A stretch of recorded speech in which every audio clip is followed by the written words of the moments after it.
Good morning, everyone. Excuse me. I'm Phil White. I'm Executive Chair of Mobico.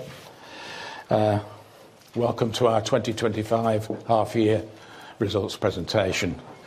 Now, I'm not standing at the podium today. A few weeks ago, I had an operation on my knee. I've got a new knee. And the last thing I want to do is stand up there and fall over. That will make the wrong headlines, okay? So you'll have to bear with me if I sit down. So sorry for this. So anyway, can I first introduce my colleague sat next to me. On my left is Brian Egan, who's just joined us as CFO.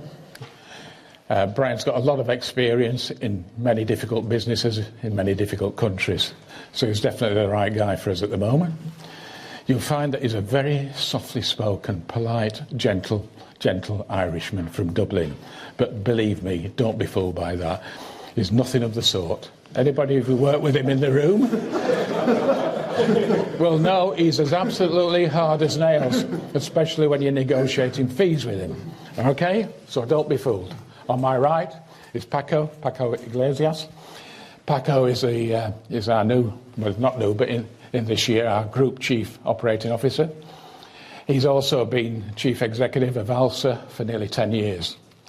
Now, you only have to look at the results of ALSA for the last 10 years, which are absolutely stunning. And they continue to be so. So that's all down to Paco and his team.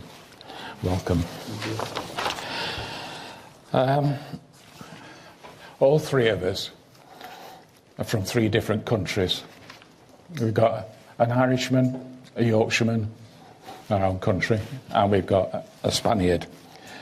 But we've got one thing in common. Although we speak differently, we've all joined the board this year in 2025. So what you see before you today is a brand new team.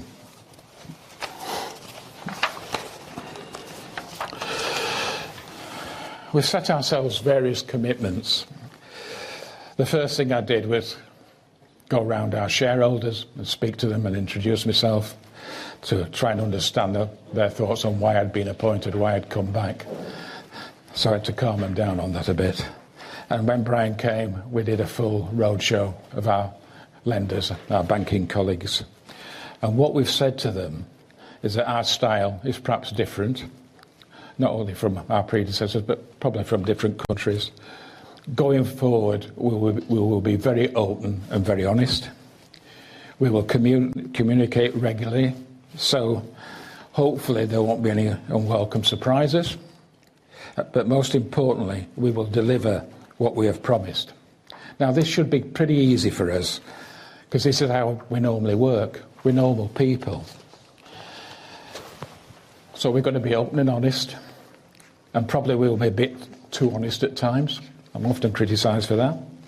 We will talk a lot to our stakeholders, and probably a bit too much and a bit too less. And we'll always try to over-deliver. But we are human. Sometimes we won't get it right. We can't get it right every time. We will make mistakes. So, as it says on your pads in front of you, quite interesting headline which I've just seen, what will inspire you today? And this was what we're here for. So we hope we inspire you. So let me start by telling you how the three of us are approaching our new roles. It really is back to the future. We've actually decided to start by going backwards. I know that sounds a bit crazy, but we're taking a small step back to achieve a bigger future. We've asked ourselves two simple questions. You think they're strange questions, they're so easy. What are we, and what's our priorities? In our case, we don't have the luxury of starting with a clean sheet of paper. We've got to work with what we've got. So what are we? Now, this is very simple. We're a major public transport group. We've been listed for years on the London Stock Exchange. We've got businesses in the UK, the USA and Spain, and some other business and some other countries. That's a pretty obvious answer to that question.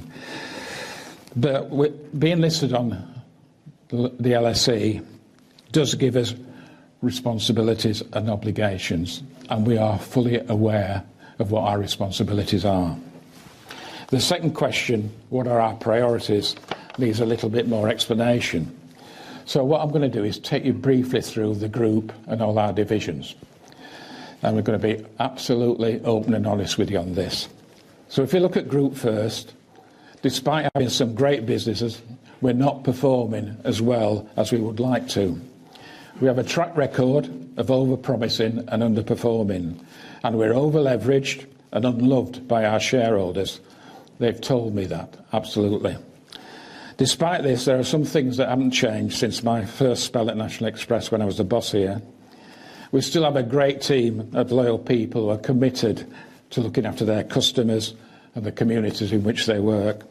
And as before, we also have a diverse portfolio of businesses, a bit different from the old days, but we've got deep expertise across many geographies and many different modes of transport. We think we've got many opportunities for significant value creation for our investors and our people, although we have to be a lot more disciplined in our execution. But please remember, we are a new team and we don't have all the answers just yet. So let's take a look at our various divisions. Firstly, Coach. This is where it all started in the 70s with National Express coaches created under National Bus Company. And we still have a national network of coach services in the UK, mainly run by third parties under our branding. I think that model is well known to you all. But we are now creating a pan-European coach powerhouse. UK Coach will join ALSA from January next year. This will unlock our ability to compete, win and grow and deliver more efficiencies and synergies. The National Express brand is highly respected in the UK, is highly recognised and it will remain as it is. We have today announced that Javier Martinez Prieto has been appointed as MD of UK Coach. As you know, we're facing many competitive challenges to our network, particularly in pricing. We are fighting back by continuing to invest in the digital customer service interface, more dynamic pricing and upgrading customer service in all our coach stations. This will give our passengers a much better experience of travelling with us. Although at the moment we are maintaining our passenger numbers, which is great news, we are experiencing reduction in our yields. So we have to respond by being more efficient and more cost effective. If you look at UK Bus, as you know, in my time, UK Bus was formerly the jewel in the National Express Group crown. It's the leading operator in the West Midlands market, but has struggled a lot since COVID. We now have a funding agreement with Transport for the West Midlands, which covers fares and service levels. Thanks to Kevin Gale and his new team, we have now much improved relationships with our West Midlands stakeholders, which is crucial to us given what is coming round the corner. So what's coming round the corner? The answer is the Mayor of the West Midlands, as you know, has decided to introduce bus franchising in the region, and this will happen between 2027 and 2030. This marks the end of the deregulated and commercial bus network introduced in 1986. Our focus now is on preparing for franchising, leveraging our long history in the area, but also looking for opportunities in the other major conurbations. As we did when deregulation was introduced in the 80s, we will embrace the change and do our best to help our local authority partners achieve a seamless transition to the new regulated era. Over to the States. WeDriveU operates shuttle and transit services across the USA. It has nearly 100 contracts, the vast majority, in fact, of which are profitable. But unfortunately, 2 are loss-making, and that's affected the group's results today. One of the loss-makers is in Charleston, and this will terminate at the end of the year, the contract, and we will not be renewing it. The other loss-maker is our Washington contract, and this has operational issues. We have an action plan in place to fix the problems which have been caused by a difficult mobilisation at the start of the contract and significant driver management issues. As you know, WeDriveU separated from its sister business, School Bus, when School Bus was sold earlier in the year, and it is now run as a separate standalone business. There is a strong pipeline of growth opportunities, both in shuttle and in transit, with 4 new contracts already secured for the second half of this year, which is good news. Our focus going forward will be securing more asset-light contracts, which are cheaper to operate and carry far less risk. Moving on to German rail. We're the second largest operator in North Rhine-Westphalia and one of the top 5 rail operators in Germany. We have 3 contracts, 1 profitable and 2 loss-making. I haven't got the balance quite right there. These have been very difficult contracts for us, particularly in driver recruitment and issues arising from poor rail infrastructure. We are now making progress in reducing the driver shortage gap, which has vastly improved network performance, and we are looking forward to more work by Deutsche Bahn on the network to fix the problems we have that have plagued the system for quite some time now. We have a new management team in Germany and the UK who have engaged a lot more closely with our local stakeholders, again, crucially important. I can say today that discussions with our German local authority colleagues on our contracts are progressing very well. We are aiming to press ahead with supplementary agreements which hopefully will be finalised in the coming months. I'm told from a reliable source that we've made more progress in the last 4 months than the last 4 years. Hopefully it will soon be sorted. Moving on to ALSA. In preparing for my script for today, I googled to try and find what the original name of ALSA was, and here it is, but I can't pronounce it. So Paco, what is it? ALSA is Automóviles Luarca Sociedad Anónima, but I think Phil has made up a new name. ALSA. That's much better, much better. So, but when I googled it, some wag had called ALSA a life-saving acquisition, and it truly is. And we much prefer ALSA to the big name, don't we, Paco? But we like a life-saving acquisition because that makes me feel good as well. So ALSA truly has been a life-saving acquisition. It is a new jewel in the Mobico crown. It's the largest bus and coach operator in mainland Spain and has expanded into the Canaries, the Balearics, and also Morocco, Portugal, Switzerland, and the Middle East. It has also been very brave and very successful in diversifying into other transport-related businesses, such as health transport, which basically is ambulances. There is also a strong pipeline of growth opportunity in both new contracts and potential acquisitions. For instance, ALSA are currently bidding with a local partner for a significant 10-year asset-light contract in Saudi Arabia. This contract is valued at over 500 million euros and is part of a 75 billion euro global investment there to create the world's largest entertainment destination. So if you get that, that will be really good news. But ALSA continues to be our dominant business within the group. Underlying profit growth compared to last year is again in double figures at around 10%. We will be maximising ALSA's operational experience to drive improved performance across the whole group. So looking ahead, there are 3 things we need to do. Firstly, we've got to simplify our business.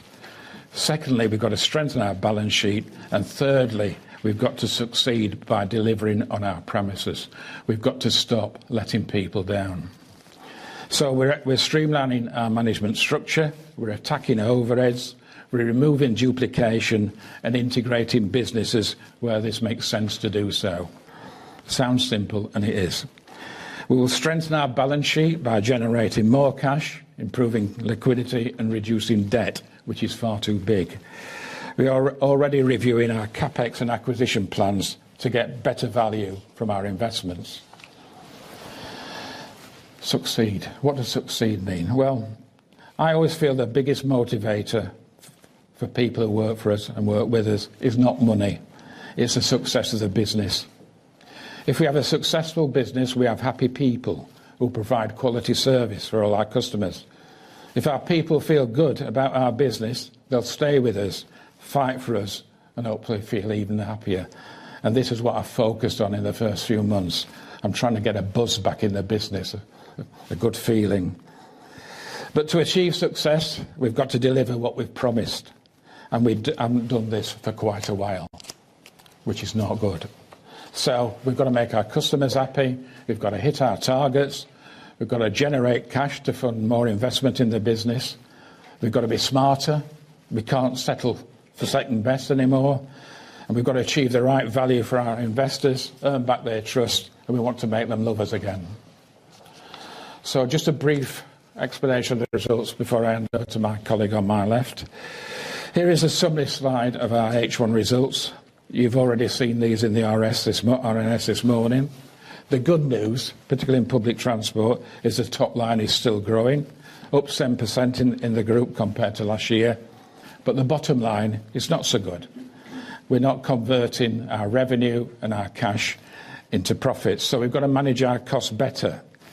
Let's face it, this should be a lot easier job from us compared to managing our revenue. Hitting the costs, controlling the costs, reducing their costs is a lot easier than making your customers and your stakeholders pay for you. So ALSA has delivered another strong performance this year, but unfortunately it's not been replicated elsewhere in the group. Our UK, WeDriveU and German rail businesses have made little or no financial contribution to the half-year bottom line. This is incredibly sad and it can't continue. As a result of this, EBIT is 9 million down on last year, and we've also had to make a further impairment charge on the sale of school bus. This means we have wasted even more money on bad investment. I'll be as bold to say that. We've got to invest our monies a lot better than we have done in the past. So it's a first half where we could have done much better. But as I've said this morning, we're taking immediate action to address all these underlying issues, and we expect to deliver full year results, Gerald, in line with our previously stated guidance. I will now hand over to Brian to give you some interesting stuff. Okay, thank you very much, Phil, and good morning, everyone, and thank you very much for coming today. First of all, I would like to begin by highlighting the direction we are taking in terms of the financials. And the good news is that our revenue continues to grow year on year. However, we are now focused on reducing and controlling costs in order to improve profitability. Second, we need to manage our balance sheet, and this means in particular tighter control over CapEx and working capital. This will increase our cash generation so we can reduce our debt to acceptable levels. As Phil said, we need to simplify and strengthen the business. H1 group revenue increased by 86 million, reaching 1.3 billion. This is a 7% increase, mainly reflects the strong growth in ALSA, where passenger figures grew across all businesses, including 11.5% in Spain. And in WeDriveU, we also saw strong revenue growth of over 13%, driven by new contracts in corporate, university shuttle space and paratransit operations.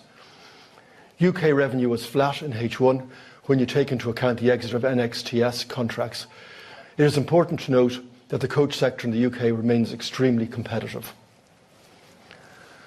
Adjusting operating profit for the group is 59.9 million, an 8.7 million decrease versus last year. This reduction was the result of lower profitability in WeDriveU caused by operational challenges in Washington-based paratransit contract. Of particular note, 82 million profit was generated by ALSA. The rest of the group reduced their profit by 22 million. This is being addressed. The business simply cannot afford the central and divisional overheads at this level, and steps to reduce them significantly have already been taken. I would like to confirm that our full year profit guidance remains at 180 to 195 million. Free cash flow of 57.8 million is 38.5 million down from the prior year as a result of an increase in working capital, mainly because of delayed collections in ALSA. This is expected to reverse in H2. Return on capital employed was 11.6% versus 8.1% in half year 24. However, this is primarily due to the impairment of school bus, leading to a lower asset base. Whilst net debt and covenant gearing have increased since the year end, this is before the benefit of the 273 million school bus deleveraging proceeds. Taking these proceeds into account, gearing would have been 2.7 rather than 3. Statutory profit from continuing operations is 35 million, a 23 million improvement on the prior year. Revenue has grown across all of our business except for UK Coach, and this is the result of the exit of the loss-making private coach operations, which reduced revenue by 12.5 million. In terms of operating profit, only two of the divisions made a profit, ALSA and WeDriveU. However, the profit from WeDriveU is 13 million lower than last year due to operational challenges in the WMATA contract. It is clear that there is a strong top-line growth, but we need much better control over our costs.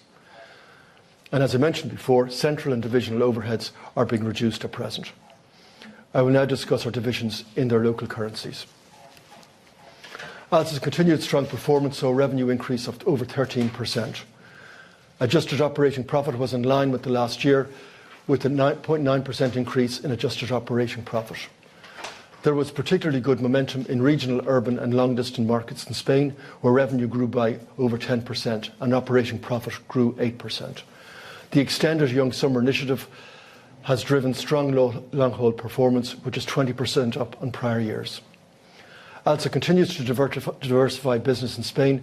For example, the health transport business, where revenue more than doubled since the same period last year, from 18 million to 39 million. It's also important to note that of the 97 million profit generated by ALSA, 9.3 million came from outside Spain.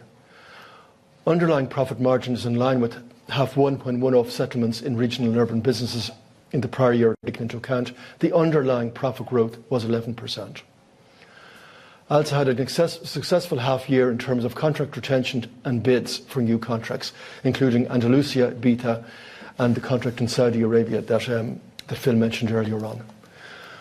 Whilst WeDriveU has seen revenue grow by 16%, the operating profit of $3.4 million is disappointing. This is as a result of operational challenges with the WMATA contract. Although it took some time, WMATA operational targets are now being met. However, costs grew in doing so, and these are now being right-sized. Looking forward, streamlined business processes, automated systems and tight cost control will drive margin improvement in WeDriveU. Strong contract momentum continued in H1, and these contract wins alone will increase annual operating profit by over 2 million. Moving on to the UK performance. During H1, we saw increased competition in the coach sector and the announcement by TfWM of their intention to franchise the regional bus market. Overall revenue declined by 12.5 million. However, this was due to our exiting of the loss-making NXTS and NEA2 coach businesses. Otherwise, revenue is flat. Growth continued in Ireland with revenues up 2.7 million due to strong demand. The reduction of 1.5 million in operating losses to 9.1 million in the coach business is materially driven by the exit of the loss-making contracts that I've already mentioned. Total UK coach operating margin improved by 0.6% as a result of the restructuring and changes to seasonal timetables to optimise the network utilisation. UK Bus reported an operating loss reduced by 2.5 million to negative 0.5 million, so it's virtually break-even. However, this was supported by funding increases from 23.7 million to 26.2 million from TfWM.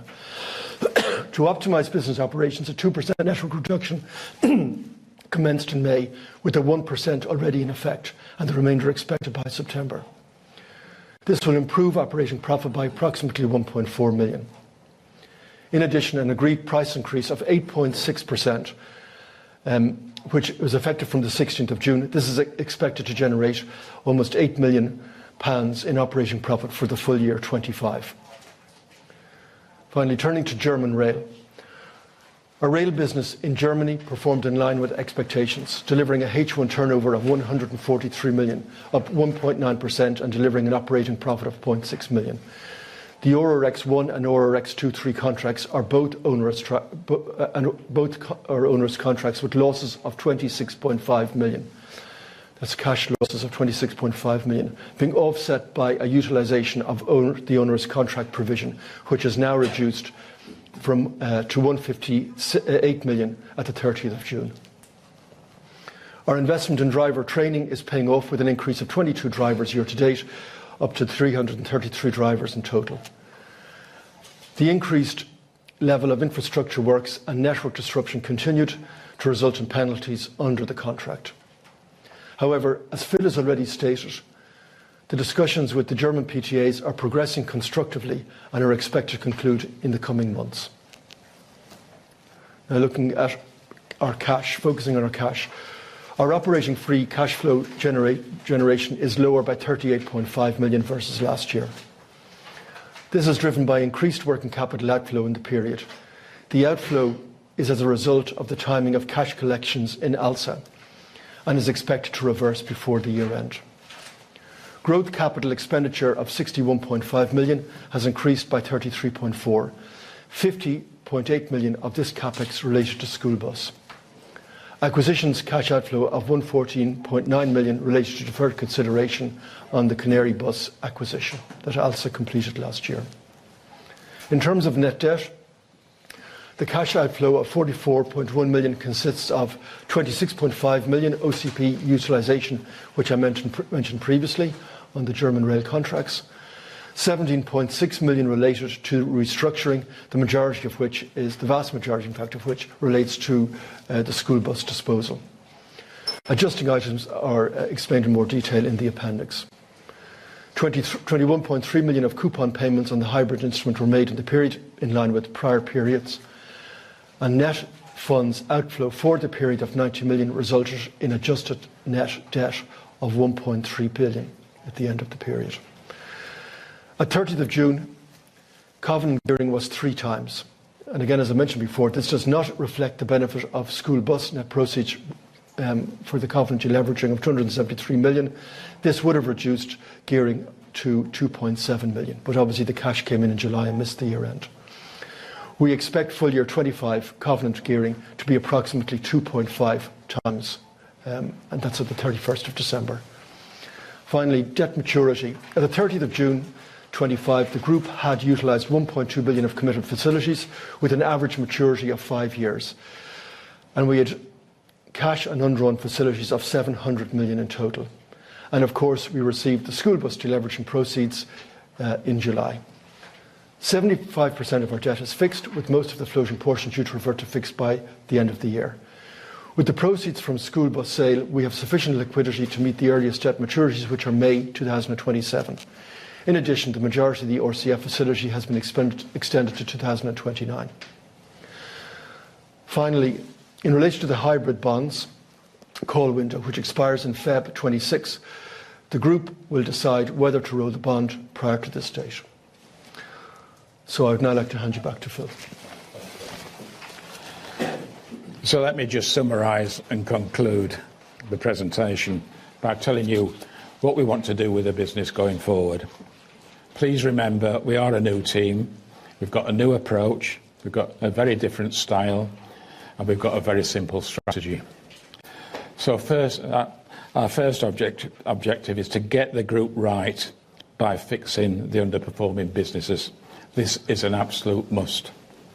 Secondly, we want to continue to invest in our strong businesses to ensure they continue to grow and develop. This is also very important. We have to continue to feed and support our growing businesses. Thirdly, we need to be leaner and smarter. We want to be more efficient and improve our EBITDA. We have to do this to strengthen our balance sheet. Fourthly, we're going to continue to generate positive cash flows to reduce our debt levels so they're more manageable and more affordable. Fifthly, to care for our customers, give them a great experience on their journeys so they come back and they stay with us. And most importantly of all, to make our people feel proud again. Happy people means happy customers. Thank you. So, over to you guys now. It's your turn. Q&As. And Paco's been very quiet this morning, so he's going to answer all the difficult questions. Aren't you, Paco? Gerald.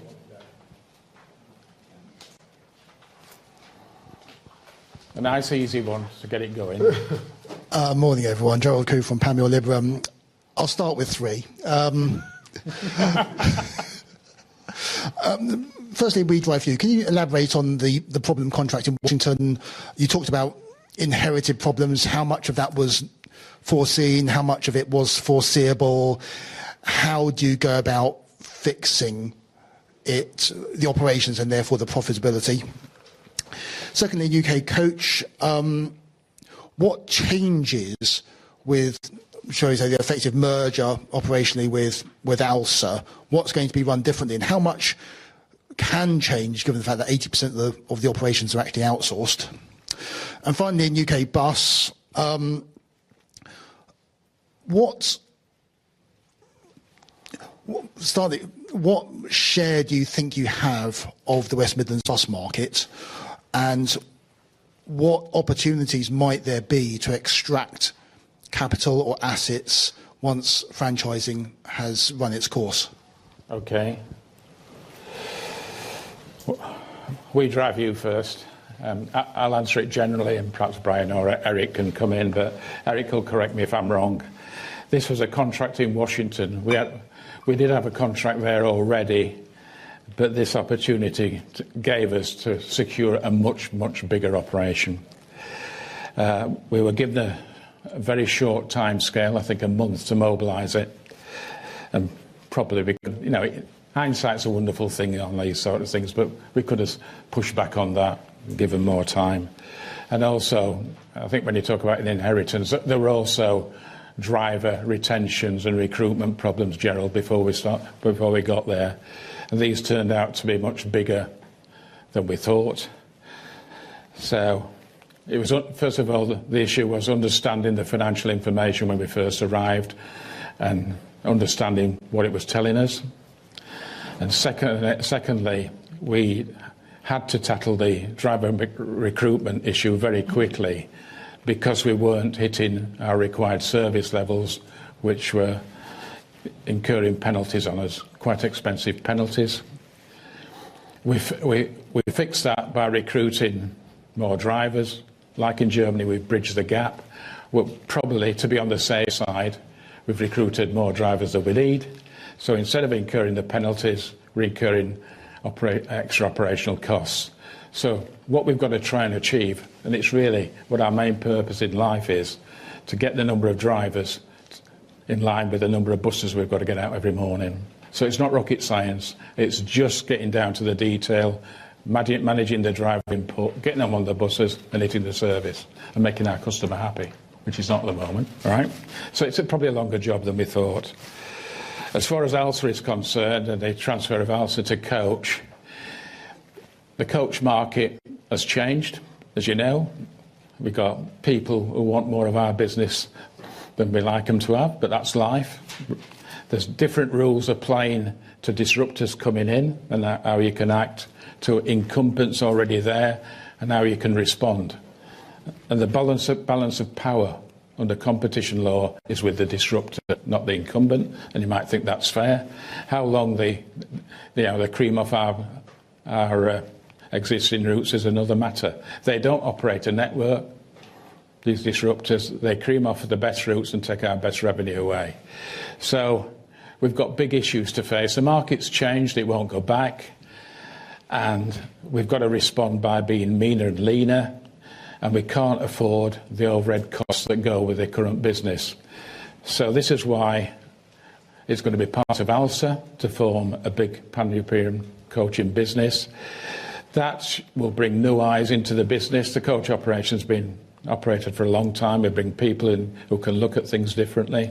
Probably be a bit harder than our current management and me. I'm too soft.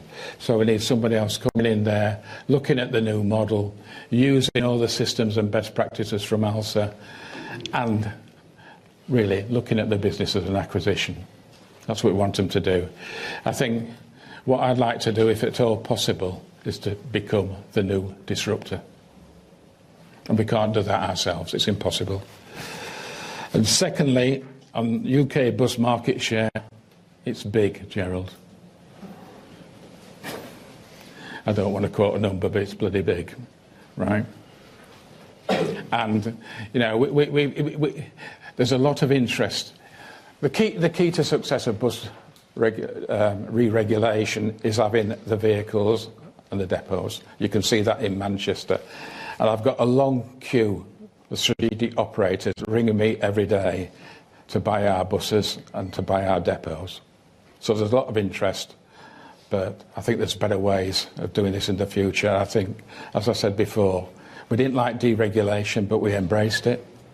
We don't like re-regulation now, because it doesn't suit us. Deregulation didn't, but we'll embrace re-regulation. And we're working with the local authorities in the West Midlands. And we want them to begin to think again, to love us, not to think we're just after the money, because we're not. Morning, everyone. Jack Cummings at Berenberg. Also 3 questions, please. Firstly, just 2 on the guidance. The profit guidance is obviously quite half-2 weighted.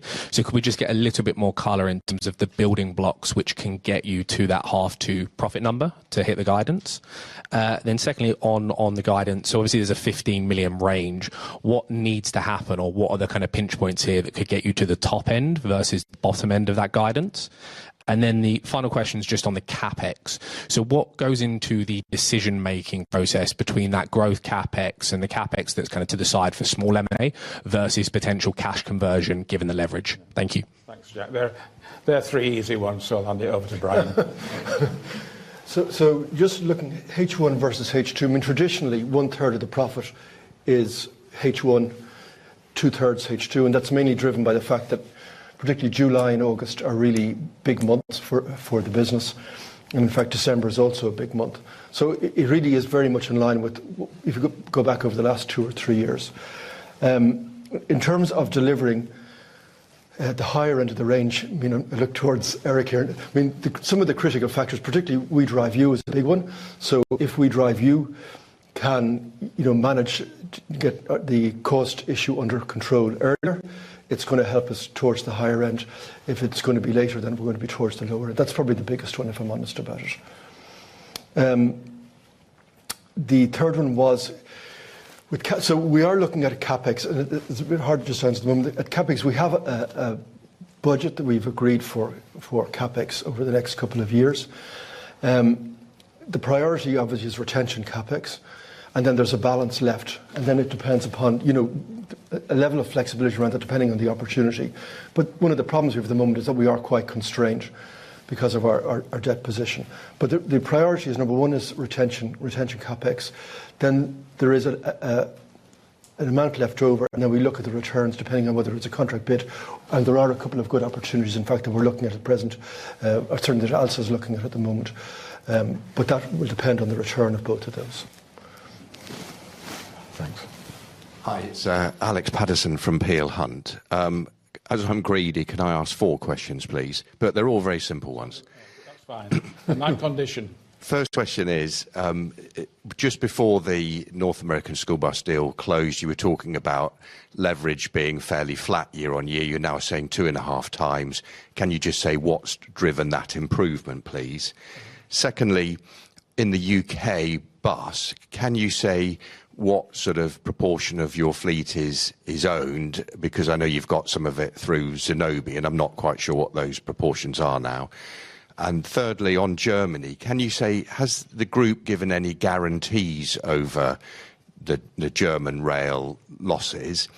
And then lastly, just on Germany, as it stands, so if nothing changed, what would your expectation of cash losses be in the next couple of years? If you can get a better deal, is when you described it as equitable in the statement, does that mean no more outflows, or what kind of change on that? Brian. Okay, so they weren't so easy. So let me just, I put them sort of randomly. First of all, cash losses for Germany. So you'll see for the first half of this year, 26. So we have actually an impairment at the start of the year of 170 million. So that is the expected cash loss from those contracts. So clearly, the discussions we're having at present, we are optimistic. They are going quite well. So anything that will, hopefully end up, because discussions end up in a positive note, we will hopefully be able to reverse some, or maybe even all of that 170, depending on how they get on. So that is cash. And I think they're quite front-end loaded. They are correct. That's correct. So this year it's almost 50 million. Yeah. In terms of the improved leverage as a result of school bus, this year we have the benefit of a half year's profit from school bus, and that half year disappears last year. So we get a double benefit in this particular year because we've a half year benefit of the school bus profit. Next year that half year disappears. So in fact we have a negative impact with school bus taken out next year. So it improves and then it sort of goes back a little bit, and then we look at next year. Unless of course we take actions to address that, which we're looking at the moment. There is a guarantee, I don't have the details, there is a guarantee in relation to Germany. And in terms of the percent of fleet owned by us. Kevin, have you got that number? Circa 2/3, 1/3. So 2/3, 1/3. Okay. Thank you. Okay. Happy, Alex? Any other questions, guys? Good morning. It's Rory Cullinane from RBC. The first question is, it doesn't seem like you're looking for a CEO, which I think was a top priority in the spring. So what drove the change there?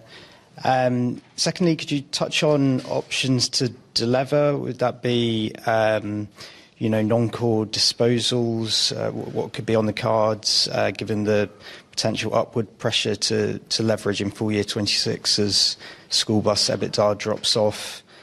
And then finally, I think there was a fare increase in UK bus last summer, but there wasn't sort of much sign of it annualising in H1. So could you just explain that? And, should we expect the fare increase this summer to annualise as a sort of typical fare increase? Thank you. Okay. As sort of executive chairman, which means both jobs, I think I'm best to answer the first question. And at the moment, I think the board are happy with the new team. We've got a lot of projects in hand at the moment. I'd like to work with Paco and Brian into the near future to make sure all those projects are achieved in a good way. So I don't think at the moment the board are rushing to find a new CEO, and they're quite happy to stick with the team that's here, and hopefully we'll deliver the results they've asked us to deliver. Deleverage. I suppose the easy answer is, when you're in a position like that, when we're earning the EBITDA we've got at the moment, and we've got the level of debt we've got at the moment, nothing's off the table. And I think we've got to be hard. There might be disposals, there might be more disposals. And we've already said we're going to look at efficiencies. We're looking at integrating the businesses together. We're going to we're going to cut out the duplication. But yeah, you have to remember, between 60% and 70% of our costs are labour costs. So when we're talking about being more efficient, cutting costs, we're really talking about people. But the important thing is, if we do that, we've got to be honest with them, and we've got to do it in a kind and caring way. But as I said, we're looking at everything at the moment. What was that? Yeah, so I think, in general, we haven't, we put a detailed plan together, but there are two approaches. First of all, is to reduce the debt itself. We have to look at how we do that. And the second is to create capacity to manage more debt by improving our EBITDA. So they're the two things we're looking at. First, we create more capacity with the higher EBITDA, and second, then to tackle the debt. Okay. And the fare increase, will I? Oh, the fare increase. So it's an 8 points.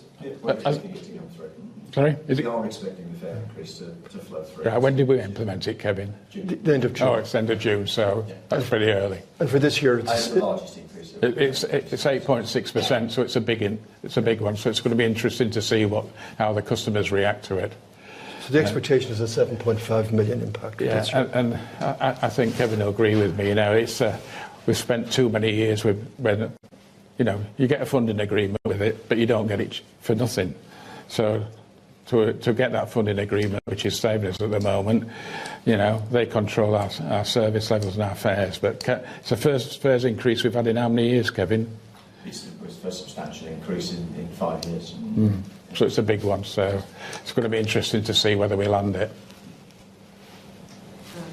Kate Xiao from Bank of America. Thanks for taking my questions. Also, 3 from me. First, I think, Brian, you mentioned for WeDrive you're expecting a 2 million improvement. Can I just confirm it's a 2 million kind of on top of first half performance, basically full year impact coming through in the second half? And then second on ALSA margins, you mentioned some one-off items for first half. Can you elaborate a little bit on what those items are? And just thinking ahead for second half, how should we think about margin? It's going to be kind of similar, around 12%, that kind of level? And then number 3, on the hybrid, I appreciate, a decision is coming in the next few months, but anything you guys can share on current thinking? Thank you. Okay, so the first one, the 2 million in relation to WeDrive, that's just the profit value of contracts won in the first half of the year. So that's the annual profit increase expected to be generated from those contracts. In terms of the margin, if you compare like for like, you'll see the margin, while the profit of the margin is slightly down. In the first half of last year, a provision was released. So the expectation was we'd have to repay some grants. We didn't have to repay the grants. Therefore, it was an 8 million provision. So it basically slightly inflated the last year's result compared to this year. So if you back that out, you'll see that overall there's an 11% growth in profit in ALSA. And the final one on the hybrid, we will take a view on that as time goes by, but the current thinking is that we will roll it. But we make a decision closer to the date. Any other questions? Gerald, have you got another one? I'll go again.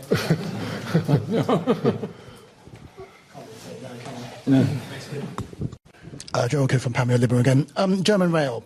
Can you sort of outline the sort of scope of talks? You talked about how, well, there was discussion about how the onerous contract provisions are front-end loaded. What's the trade-off between time and value? And if talks were to drag on, is there a lost opportunity to recover? Or is it not possible to recover past losses, so to speak? No. So the discussions, there are 2 broad buckets. The first is compensation for the past, is what we are seeking. Now, whether we'll be successful or not, we don't know at this time. But there are 2 buckets. One, it's to do with compensation for the past. So, for example, we've incurred a lot of penalties which really relate to the poor infrastructure.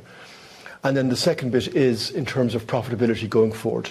So they're the 2 areas, and then, depending on how we come out, but we have 2 different buckets. So the answer is yes, we absolutely are looking for compensation for some of the past costs, absolutely. Any other questions?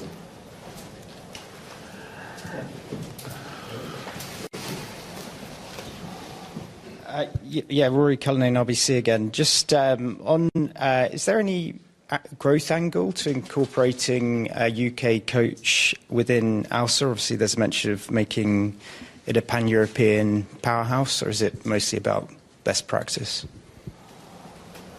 Didn't get that. So, are there, apart from the integration, what are the do we see a growth opportunity of putting it on ALSA? Go on. Well, okay. First, sorry for my English. I'm a very simple person, so I think that the success is to do the things simple. That's the reason I believe in this project. I believe in this team. This strategy is very simple. And the plan for this merger between UK Coach and ALSA is right there, is to get the things simple. And what do I mean by that? For me, we need to focus on the metrics, on the basics. What does it mean? For example, occupancy. What's the ratio of occupancy?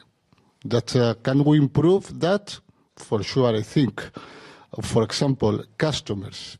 Can we improve the scoring from our customer? What do they need? Are we delivering the best for them? I think we can do that. For example, the cost. Can we remove duplicates between people in ALSA and people in UK, for sure. UK does things better than ALSA, and ALSA does another things better than UK. Can we get the best of that? So my expectation is to focus on these three things: operation, that the occupancy level, cost efficiency, customer, how to deliver better, and cost that is very related with technology. We have different technologies in UK and ALSA. We are not going to get just ALSA, but I think we have to make a better decision in the next tools, for example, for planning, for pricing, for whatever you can consider that is important in a transport business. So this is my idea, and I'll work with Kevin and the team and the new people that are going to join the project. And I think we are not going to make up the wheel again. It's just to make very simple things. And I think we have had success in the past. Why not in the future? Let's see in the next months. But I'm optimistic. Okay, thanks, Paco. Any more? Okay then, guys. Just before we finish, I'd just like to thank a few people, if you don't mind me saying so. So thanks for everybody in the room today.